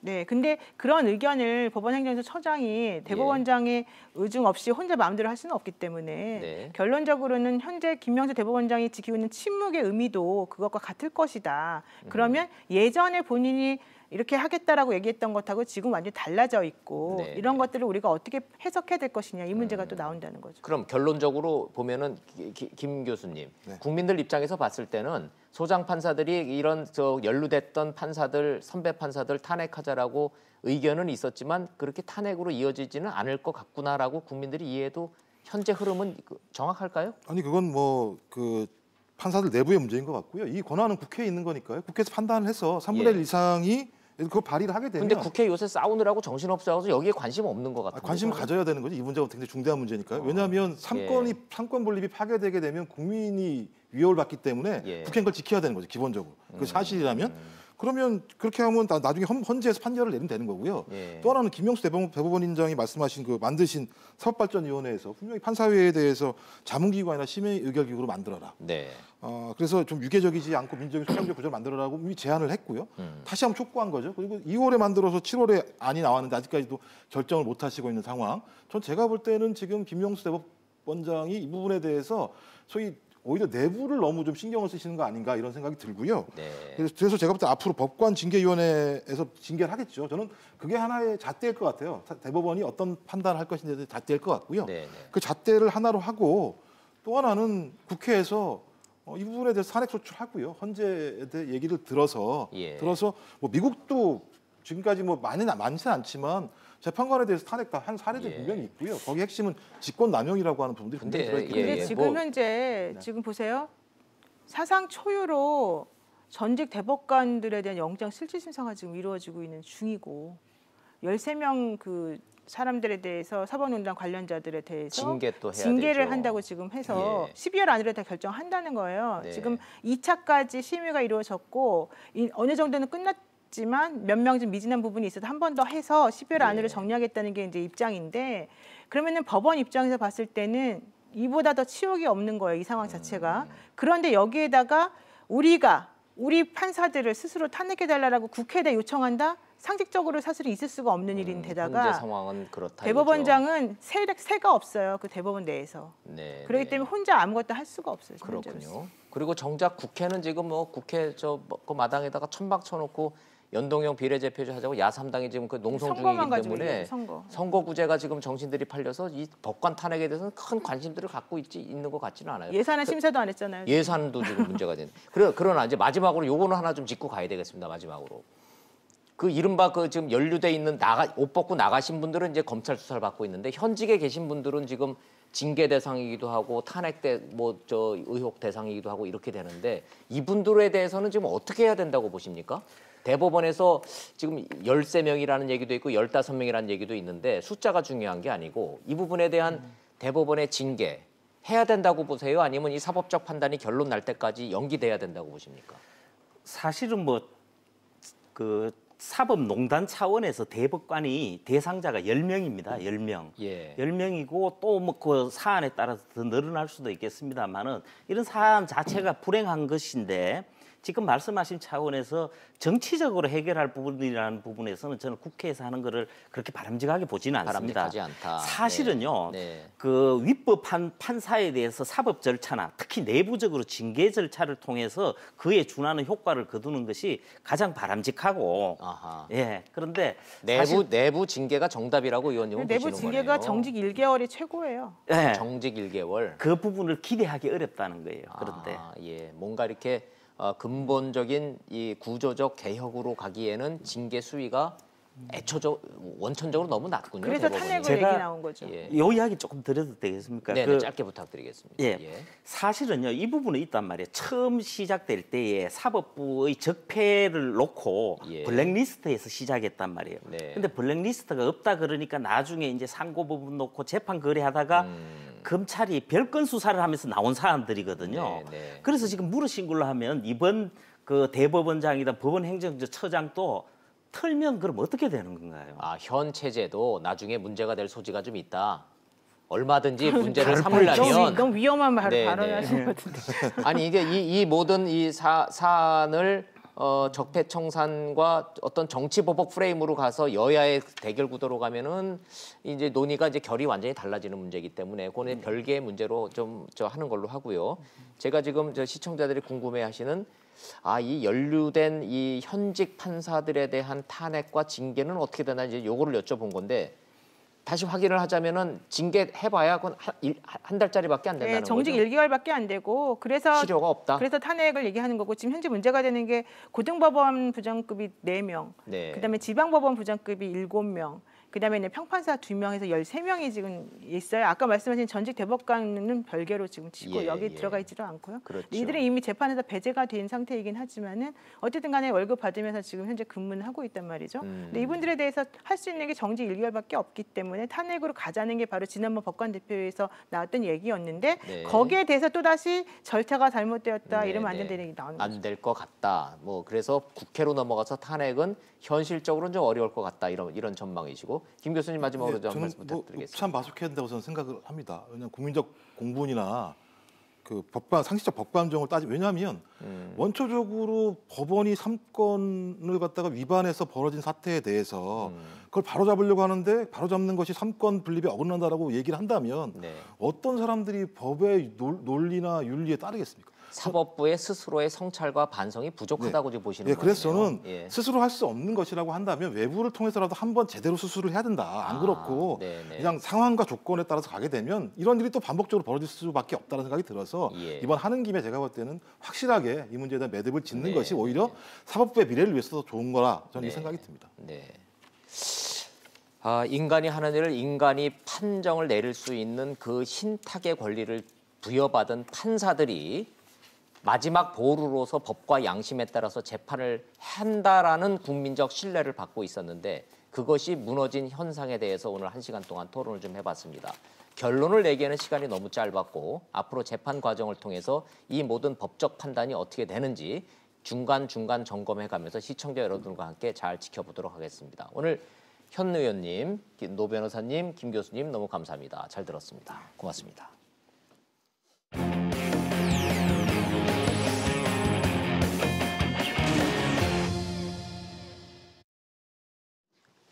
밤사이 국회에서 여야 원내대표가 내년도 예상안 협상을 이어나갔습니다마는 그게 잘 안 되고 있습니다. 야3당이 선거제 개편 없이는 예산안 처리 협조 못하겠다 이러면서 지금 농성을 시작하고 있습니다. 국회 상황 보시고 이슈 따라잡기로 돌아오도록 하겠습니다.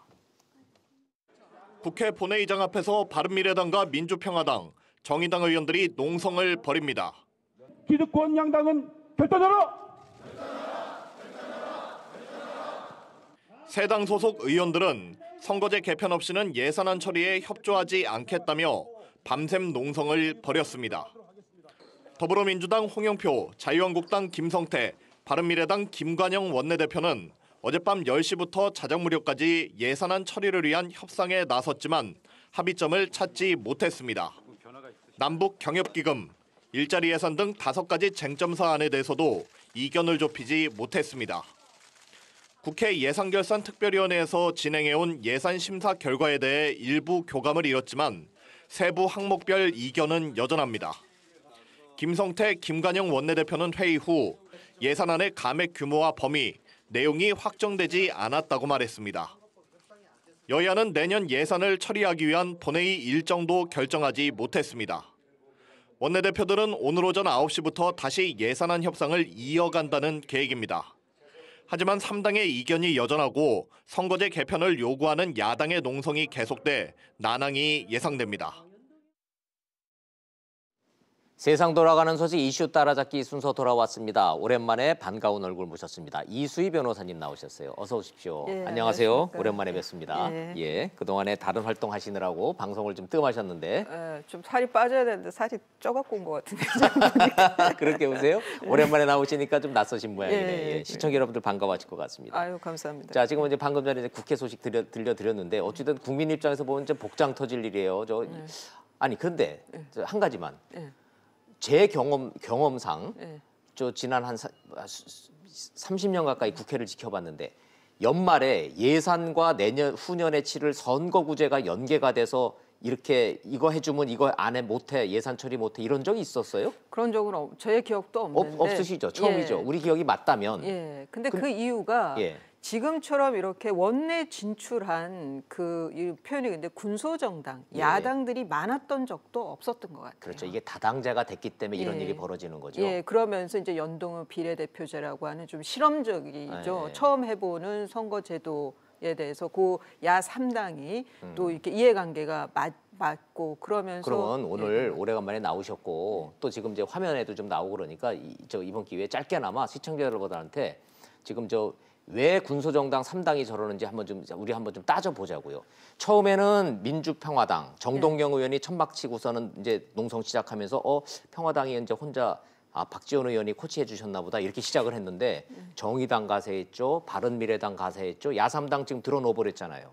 그러면서 이거 약속 안 하면 연동형 비례대표제 약속 안 하면 우리 예산안 처리 협조 못해 이렇게 나오는 거죠. 예. 근데 이제 선거제도 개편은 지금 2020년 4월에 선거가 있지 않습니까? 예. 총선이 그 1년 전에 개편이 돼야 된대요. 그거는 그렇죠. 예. 예. 법이 그렇잖아요. 예, 예. 법이 그러면 내년 4월이 되는 거잖아요. 시간이 없어요. 예. 근데 현재 국회로 봤을 때는 지금 정기국회는 9일까지가 마지막이고 그런데 본회의가 마지막인데 9일이 일요일이라서 네. 뭐 7일 금요일 날 본회의를 연다 뭐 이런 얘기가 있어요. 네. 그렇다 그러면 그 이후에 임시회의도 할 수는 있지만 개최할 네. 수는 있지만 내다보기에는 이제 12월 말이 되면은 이게 또 연말이고 예. 1월, 2월은 이 또 어수선한 때잖아요. 그런 상황에서 이 선거제도만 개편하는 그런 회의를 국회 본회의를 여는 게 좀 어렵지 않느냐 사실상. 네네. 그래서 지금이 마지막 기회라고 야 3당은 생각하는 것 보고 같고 있군요. 또 하나는 또 이제 야 3당이 이걸 이제 지렛대로 삼는 거죠. 민주당을 상대로 해서 예. 예산 통과 급하지 않느냐.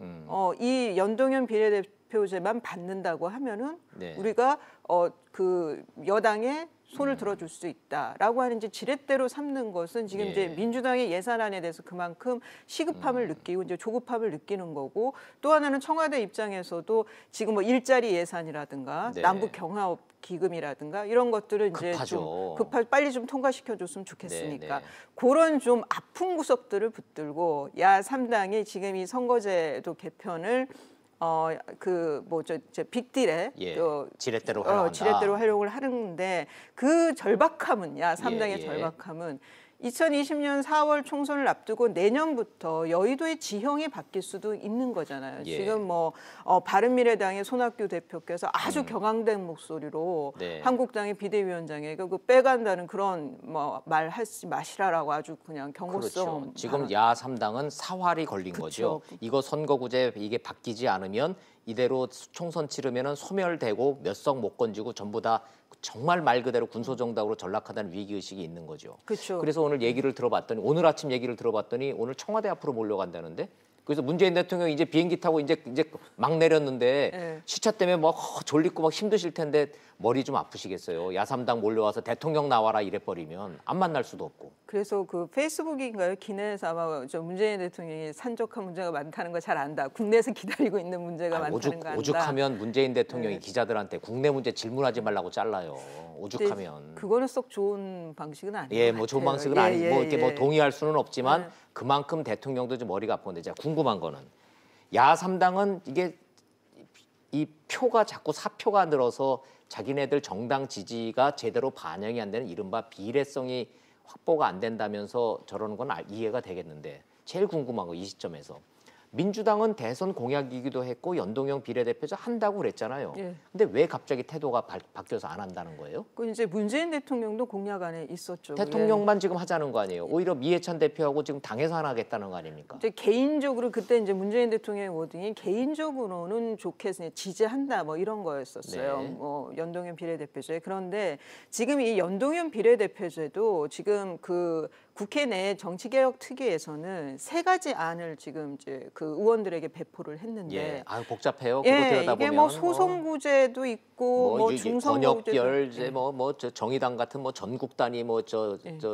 연동형 비례대표제 이게 학술 용어이기 때문에 우리가 그것까지 얘기하면 시청자들이 헷갈려하시는데 민주당의 이해관계는 뭡니까? 왜 이거를 받으면 손해 난다고 보는 거예요? 그러니까 한마디로 각 당의 그 시뮬레이션을 했을 때. 네. 소선거구제, 뭐 중선거구제, 이 연동형 비례대표제를 했을 때 득실을 따져 보면은 예. 거대 정당들은 받을 필요가 없는 거예요. 아 이거 하면 손해구나. 예. 근데 문제는 선거제도를 이게 당리 당략을 따지면 안 되는데 예. 뭐 어쩔 수 없는 어떤 그 이건 본질적인 거니까 그렇죠. 각 의원들 입장에 또 정당들 입장에서는. 예. 그러다 보니까 이제 그 민주당에서는 여기에 대해서는 좀 언급을 안 하는 거죠. 거대 정당도 손해를 보지 않고 감내 가능한 손해를 보고 군소 정당도 이해관계를 충분히 획득을 하려면 국회의원 숫자가 한 60명 정도 늘어나면은 에브리바디 해피라는데 그것도 맞습니까? 그 시뮬레이션도?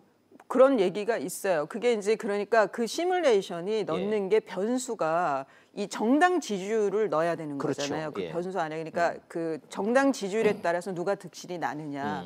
근데 이 정당 지지율을 뭘로 기준할 거? 언제 지지율을 지난번 기준으로 할 지방선거 거냐. 기준으로 지난 해야죠. 지방선거 기준을 하면은 자유한국당은 정말 최하였을 때였고 네. 민주당은 최고일 때는 말이죠. 네. 그러니까 누구도 앞날을 장담할 수는 핵심을 없는 거예요. 말씀해 주셨어요. 그러니까 이 룰을 만약에 적용한다면 자유한국당도 폭망이기 때문에 자유한국당도 이거 안 받으려고 그러겠네. 그런 면도 있는데 한편에서는 또 그런 생각도 있는 거예요. 그때 기준으로 했을 때 지지율이 너무 그때는 바닥이었고 지금은 좀 올라갔으니까. 2020년일 때는 또 이제 물론 한국당이 잘해야 되지만. 그럼 한국당은 지금 헷갈리는 상황이에요? 할까 말까 이런 상황이라는 얘기입니까? 이게 지금 한국당뿐만이 아니고요. 민주당도 마찬가지인데 네. 이제 소선구제, 뭐 중선거구제 이렇게 되면 이거는 그 의원들마다도 또 이해관계가 그렇죠. 달라져요. 300차 방정식 되는 거예요, 이게. 예, 그래서 이게 사실은 선거제도에 대해서 이제 개편이 어려울 거란 얘기들이 많이 있었는데 저는 이제 좀 원론적인 말씀을 좀 드리면 이 선거구제 지금 연동형 비례대표제 이거는 기본적으로 제왕적 대통령제하고는 병행되는 제도가 아니에요. 그렇죠. 의원 내각제와 병행되는 제도들이 다당제를 전제로 한 제도니까. 맞습니다. 이게 독일과 뉴질랜드인데 그걸 우리나라가 지금 헌법도 뭐 앞서도 나왔죠. 헌법재판소나 대법원이 서로 위상 가지고 짜집기가 되다 보니까 우리는 기본적으로 대통령 중심제라는 권력 구조를 갖고 있는 헌법인데 이거를 놔두고 연동형 비례대표제만 다당제를 전제로 해서 덜커덕 이게 될지 의문이기는 해요. 그래서 이거는 좀 개헌 논의, 이 제왕적 대통령제를 그대로 둘 거냐. 역시 이 변호사님이 핵심을 짚어주시네. 이게 개헌과 같이 맞물려서 갈 때는 의미가 있지만 따로따로 갈 때는 이게 쌈만 하다 끝날 가능성이 많다는 말씀이시네. 예, 저는 그렇게 봅니다. 네, 알겠습니다. 그나저나 국민들이 이 정치인들처럼 국민들이 연동형 비례대표제에 대한 국민적 열망이 있기는 있다고 보십니까? 이게 이제 개헌에 대해서 여론조사를 해보면 예. 그렇게 높지가 높지 않아요. 않죠. 개헌에 예, 대해서는. 예. 근데 이제 근데 그건 있는 것 같아요. 연동형 비례대표제를 이제 이 야 3당이 이렇게 요구를 하고 또 심상정 정의당 대표가 요즘 많이 예, 말씀을 예. 하시죠. 근데 거기서 제대로 되려면은 의원 정수가 늘어야 된단 말이에요. 예, 예. 뭐 30명, 60명 이런 얘기가 있어요. 네. 그거는 국민들 정서하고는 많이 예. 어긋나는 것 같습니다. 지금 한번 시청자 여러분들한테 지금 당장 여론조사 한번 해봤으면 어떨까 싶어요. 시청자 여러분들 지금 300명의 국회의원들 한 360명으로 늘리는 안에 대해서 동의하십니까? 반대하십니까? 지금 한번 문자 한번 줘보십시오. 어떻게 나올지 뭐 대충 예상은 되기는 해요. 예. 자, 이런 상황입니다. 지금 이렇게 됐기 때문에 지금 국회가 굉장히 시끄러운데 요거 좀 지켜보면서 진행 상황 좀 잘 좀 알려주세요. 예, 알겠습니다. 그리고 요거는 좀 사실관계 좀 한번 제가 좀 꼭 여쭤봐야 되겠습니다. 국회의원들이 영수증을 이중 제출해서 돈을 이중으로 타먹었다. 이런 이제 보도가 나왔는데 이거 뭐 맞다라는 얘기도 있고 틀리다는 얘기도 있고요. 이게 이제 홍영표 지금 민주당 원내대표가 언론에 사실관계 이거는 회계 처리의 문제인 거지 뭐 이중 배상을 받은 게 아니다. 아, 보조를 그럼 받은 이중으로 게 돈 아니다. 받은 건 아니에요? 근데 제가 이제 거기에 대해서 지금 이 문제를 처음으로 밝혀낸 세금 도둑 잡아라의 대표가 있어요. 네, 하승수 대표라고 유명한 분 있잖아요. 예, 그 변호사의 얘기는 이제 뭐가 있냐면 이게 국회의원이 개인적으로 의정 홍보비를 1년에 1,300만 원까지 국회 사무처에서 지원을 받는데요. 맞아요. 돈 줘요. 예. 그러니까 이제 영수증 내면 주는 거예요. 예, 그러니까 뭐 의정 보고서 같은 거 발간을 예, 하고 그다음에 하면 뭐 문자 발송비, 그다음에 우편 배달비 이런 거 다 하면은 1,300만 원까지는 보전을 해주는 거예요. 예, 그런데 그게 의원실에서 그 경비로 쓰는 거예요. 그게. 예, 근데 이 의원실에 이제 예를 들면 여기에 걸린 의원들이 예. 그 돈을 정치자금 계좌, 예. 정치자금 계좌는 후원 계좌, 이 계좌는 선관위에서 들여다보는 계좌란 그렇죠. 말이에요. 이 계좌에서 먼저 돈을 내놓는 거예요. 그쪽으로 돈을 붙여주고 그 영수증이 있을 거 아니에요. 이제 예. 그 업체들이 예. 하면 그 홍보비 영수증을 국회 사무처에다 갖다 주는 거예요. 네. 우리가 이렇게 썼다, 보전해달라. 그럼 그 국회 사무처에서는 1,300만 원을 돈이 나간 이 정치자금 계좌에다가 이체를 해주는 게 아니라 의원실로 의원실 주니까. 계좌인데 이 의원실 계좌가 대개는 의원 개인 명의 맞아요. 계좌라는 예, 거예요. 금융실명제 그럼 이 계좌는 때문에. 예. 못 들여다보는 계좌예요. 그렇죠. 투명하지 예. 않은 계좌란 말이죠. 여기에 대해서 이제 문제가 그래서 이거를 뭐 개인적으로 쓴 사람은 없다. 의원실 경비로 썼으니까 문제될 건 없다라는 태도를 보이는 분도 있고. 뭐 그러니까 그 1,300만 원만큼을 뭐 부당이득한 거는 아니죠. 예. 나가고 들어왔으니까. 다만 계좌가 달라지면서 쓰는 용도가 달라진다는 거죠.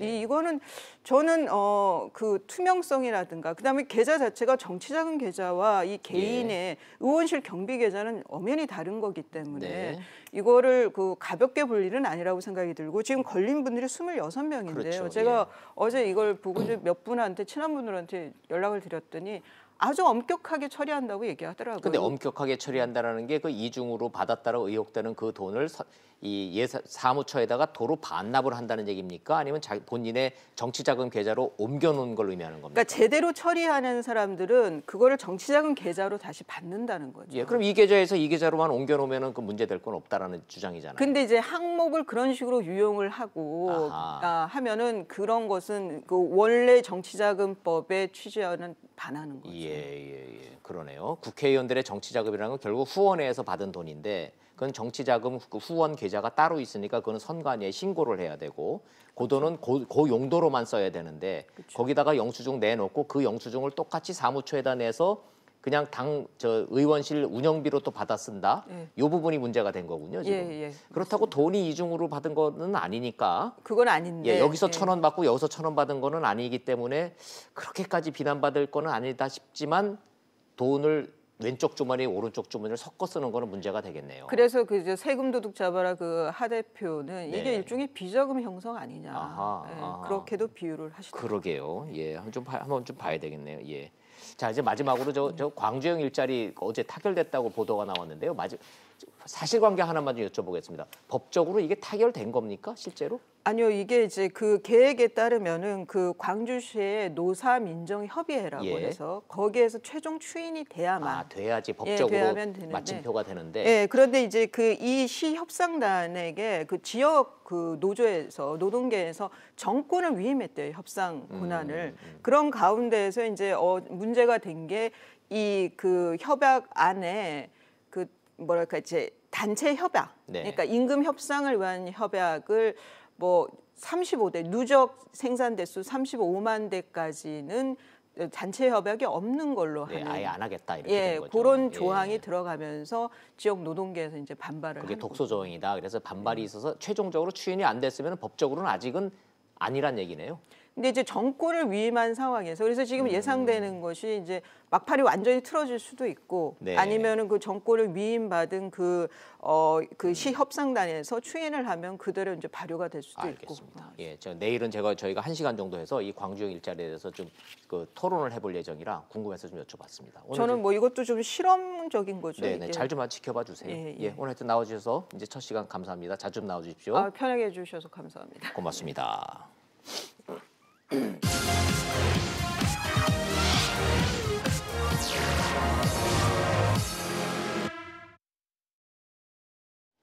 광주형 일자리가 잠정 타결됐다지만 들으신 대로 어째 위태위태합니다. 현대차 노조가 결사 반대이기 때문입니다. 이미 울산 공장도 과잉인데 광주에 또 공장 지으면 일감이 줄어들 거란 걱정입니다. 민노총, 한노총은 반값 임금이 전체 임금 하향 평준화로 이어질까 또 반대한답니다. 5년 임단협이 금지됐으니 그럴 만도 합니다. 결국 싼 임금 나쁜 일자리일 뿐이라며 지속 가능하지 않다는 비판도 있습니다. 그런데 일자리를 학수고대하던 광주 지역의 젊은이들은 이게 없던 일로 될까 봐 지금 걱정이고요. 실업자 넘치는 군산이나 거제에선 그럼 우리한테 오라고 지금 호소하고 있답니다. 이들 얘기를 들어보면 임금 줄어들까 봐 걱정하는 기존 노조가 사회적 약자인지 반값 임금이라도 일자리 구경도 못한 지역의 구직자들이 더 사회적 약자인지 판단하기 참 어렵습니다. 상생의 모델로 자리 잡을지 싼 임금 나쁜 일자리로 전락할지 정부, 지자체, 기업, 노조가 앞으로 하기 나름 아닐까 싶습니다. 결과를 예단할 수는 없지만 광주형 일자리 의지 갖고 잘 시도해 봤으면 좋겠습니다. 직설 마칩니다. 시청해 주셔서 고맙습니다.